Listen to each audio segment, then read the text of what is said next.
And he didn't want to use the battery assault. Nice dodge of the Splinter Blast, and Moon wants in. Oh, close. Oh god, Moon's gonna have such a fast blink dagger at this rate. Ridiculous. Look at the money. 5 minutes in and 1,600 gold. Yep. They're pushing the tower too. The cold embrace on the creep just to. I mean, what the hell is the clock doing? I mean, does he want to give Moon like the quickest blink we've seen in? There is fog. I think they were still in the trees. There was some of the front of it. I don't think it caught it. Yeah, there was the hawk there, but it was just out of range of the smoke, I want to say. So let's see what Moon gets to jump. Hey, no points in epicenter yet. It looks like he doesn't need it. Straight in with the Burrow Strike, Misery as well. Bring them down low. A good shackle shot into the power shot brings Archie low, but not quite low enough. Arfu comes in with the coach. They do end up finishing the SF with the blast from Saxon. Now they'll turn towards Arfu. A second Burrow Strike from Moon, catching out the clock. And Saxon coming in. And this could be a little messy, as DC, they've already got the lockdown, and straight away onto the clockwork. Got the cogs trying to have the TP out, but the damage, it should be more than enough. And oh, the cost he lives. Even verified. And have the chance of catching out members of DC. That's not happening at the moment. It's been a very impressive early game showing from DC. Oh, and even like that, they're coming in, they're looking for Saxa. That was close. And straight back in. Moon jumps in with the Burrow Strike. Again, the same word seeing them. This is just WG kind of bringing numbers, basically making a show of force to force the tower. Something that DC can't really. They're trying to defend it with the Splinter Blast, but Beastmaster is doing a good job to zone the win rate. Oh, they can hookshot. So they should get something out of this one as well as just the tower. And indeed, with hookshot into Raw, they'll look for Saxa. And this one's going to be making them work for it. Finally goes down there to a raise from plays there, but him dying doesn't really hurt DC at all. It was just him trying to make a play and didn't work. Master Kangaroo, a little ambitious there with how far he moves forward. DC immediately punishing him there. Flying over those trees on the east side of the map, and they're looking to make some little nifty plays around this bottom lane. Ideally catching out the Winter Wyvern, but that's a hard hero to kill. This is, yeah, I mean, can he actually get the kill with this? He's pretty deep. Does he really want to jump out? He actually does. In the midst of 4 members, he's got the backup on its way. Hookshot's going to miss though, unfortunately. WG has to think twice about sticking around for this one. Moon coming in with a beautiful 2-man Burrow Strike. Shackle is not going to latch, but the damage with the Maelstrom and the power shot will be enough. The sleep's there to cancel Arfu's TP, make sure that DC find themselves a second kill. They may not be done yet, RG. Bounty Rune deny at top where he dodges the gang to plays like that. Rezo dodging the gank, like he TP out of the bottom lane at the exact time that the ganks were coming from WG. It feels like DC have just read every movement that WG make and have managed to dodge everything. I mean, it's a Lifestealer Beastmaster Lion clock draft with 3 kills in 20 minutes. Top-line Saxa has been gone on Moon at the epicenter of the ready. Here we go, jumps in, finds the Burrow Strike onto Nana, getting huge amounts of damage out. There's no rages available. He's trying to armor top his way out of this thing. Might actually make the infest, but no. The blast perfectly timed there by Saxa. For this, he tries to, but he's not going to find the hook shot. Again, that's probably for the better. I was going to say.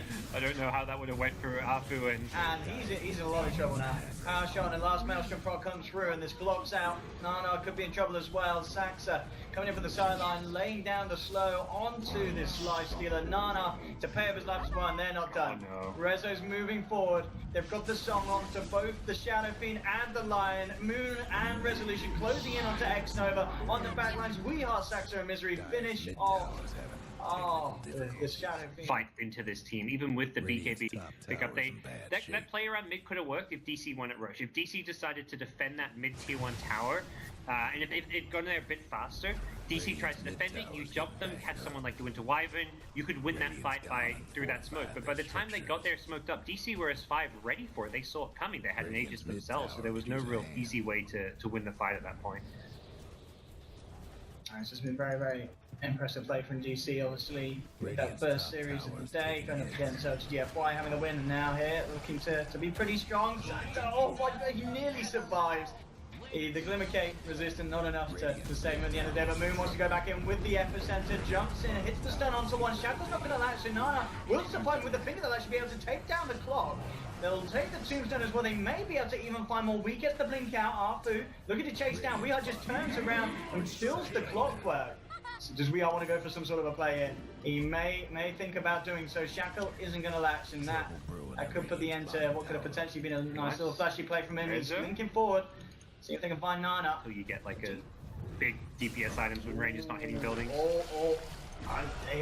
Surely he Nice doesn't kill. live it. No, they get the roar out. The storm comes through, but he's already raised the Lifestealer, so he's able to kill off Moon. But here comes Saxel with the ultimate, cancelling the TP, holding Nana in place. They get the Lifestealer and the Beastmaster. CC turn around that play from WG Unity and slam it straight back in their faces. Go high ground again. It's not like they're in any rush. Even if they get that Aegis and don't, just on edge.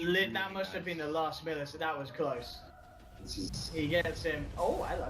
works out though. All right. Yeah. He actually survives for the time being. I mean, he just needs to be careful There because was an epicenter somewhere. I heard. yeah, Moon feed on the Lion. They'll come in, they'll surround Kangaroo. Moon is out of mana, and Munana coming in, they can't wait the killer because of the cold embrace, keeping Moon alive. Archit does have a Shadow Blade and a Requiem at the ready. We are looking for the stun. Archit in the middle of it, going for the big Requiem play. He'll get a huge amount of damage out. Weehar taken out by one more raise if he can find it, but it looks like Misery used. Weehar survives, and indeed Archit, he didn't have the energy in the tank to pop him up, and in come DC back onto the SF. Moon jumps back through. They'll take the Shadow Fiend out. Nana trying to eat down on the Tombstone, but DC, they're hungry. They're ready to chomp down on the Lifestealer himself. He gets himself inside one of the creeps. They just need to take that out. They could finish him off. Saxon jumping in. So can find this kill. Nana and Alfie on their retreat back to the base. The Splinter Blast catches out the Clockwork. Nova's there on the line there to hold them back, and Nana wants to ends up turn around. surviving. Yeah, they want to look for Saxon. They'll find it, finger and all. Nana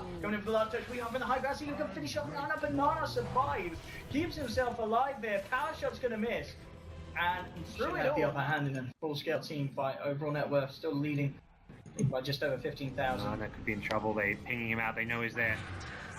The raised TP, but the Winter's Curse is there. Saxa again, setting up for the team.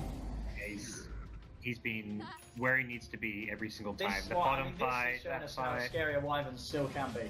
Yeah, high ground. They've got Aegis on the win ranges, so that means Weehawk can also help hit the buildings. And very likely WG Uni are going to lose one, maybe 2 lanes of Raxus off of this. Right now, looking for to set up camp They're here. pushing mid and bottom at the same time. They don't even care about sticking together right now. That's how confident DC are. What are they going to do about it, WG? They're still without Nana for 20 odd seconds. As DC, we have to take the melee racks bottom, and mid lane, we'll see how much they can get done, tier 3 to 4. Archie trying to do his best to hold back this push. Saxon, just going to finish off the range racks as well. Bottom, we are, and the gang Nice reaction. Didn't get roared there. should find this one. Yep. Let's see if they can get kills on this. They'll jump in. Immediately the song is there from Rezo, and can they do anything? BKB from RJ, they want to try and fight into this. If they got the catch though, that's the question. Jump forward from Kang. He's going to roar onto Weehawk, but immediately the Winter's Curse is back there. Lays it down as a Moon coming in the midst of it all. The pop 3, the pop 4. RJ is surrounded as well. DC just wiping WG to the ground. That was beautiful. Beautiful Dota from DC. It really, really was. And I think a lot of the times the Wyvern pick comes up in the draft and people are like, lol, Wyvern. But now, if you see DC doing it, you're going to be excited. That was good. Good stuff.